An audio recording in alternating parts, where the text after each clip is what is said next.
नमस्कार, मैं आशुति वोरा और आप देख रहे हैं वीके न्यूज। बीते कुछ समय से भारत और मालदीव के बीच विवादों के सुर तेज हैं।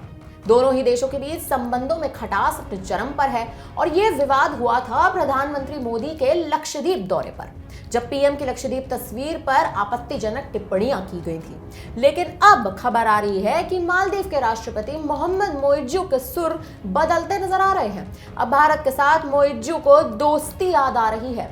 क्या है ये मामला, वो बताएं उससे पहले ये जान लीजिए कि भारत और मालदीव के बीच ये विवाद क्या है और आखिर ये विवाद कैसे शुरू हुआ है। हाल ही में प्रधानमंत्री मोदी के लक्षद्वीप दौरे के बाद मालदीव की सरकार के 3 मंत्रियों ने पीएम मोदी के इस दौरे की कुछ तस्वीरों पर आपत्तिजनक टिप्पणियां की थी। इसके बाद से ही दोनों देशों के बीच राजनयिक विवाद शुरू हो गया। दोनों देशों के बीच चल रहे इस तनाव के बीच ही मालदीव के राष्ट्रपति मोइज्जू 5 दिन के राजकीय दौरे पर चीन चले गए थे और जब से इस दौरे से मोइज्जू वापस लौटे हैं, तब से ही वे लगातार भारत पर निशाना साध रहे हैं। लेकिन अब उन्हें भारत के लिए प्यार उमड़ रहा है।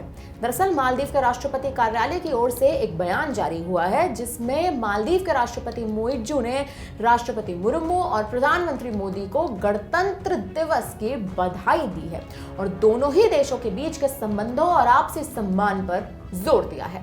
राष्ट्रपति कार्यालय की ओर से जारी बयान में कहा गया है, भारत के लिए शांति, प्रगति और समृद्धि की कामना करते हुए मालदीव के लोगों और सरकार की ओर से भारत के लोगों और सरकार को मेरी बधाई। मालदीव और भारत की दोस्ती सदियों पुरानी है। हालांकि अब सवाल यह है कि आखिर ऐसे चल रहे विवाद के बीच आखिर मालदीव को ऐसी कौन सी मिर्ची लगी है, या कहें कि मालदीव ऐसी क्या रणनीति चल रहा है जिसकी वजह से अब अचानक से भारत के साथ ये रिश्ते बेहतर बनाने की फिराक में है। फिलहाल अब मोइज्जू की क्या रणनीति है या किस सोच से उन्होंने ये कदम उठाया है और भारत के साथ रिश्ते बेहतर करने की फिराक चल रहे हैं, ये तो वक्त ही बताएगा। फिलहाल हमारी तरफ से इस खबर में अब आपके लिए इतना ही। अब मोइज्जू के इस चाल पर आपकी क्या राय है, हमें कमेंट करके अपनी राय जरूर दीजिएगा। धन्यवाद। वीके न्यूज, राष्ट्र के नाम।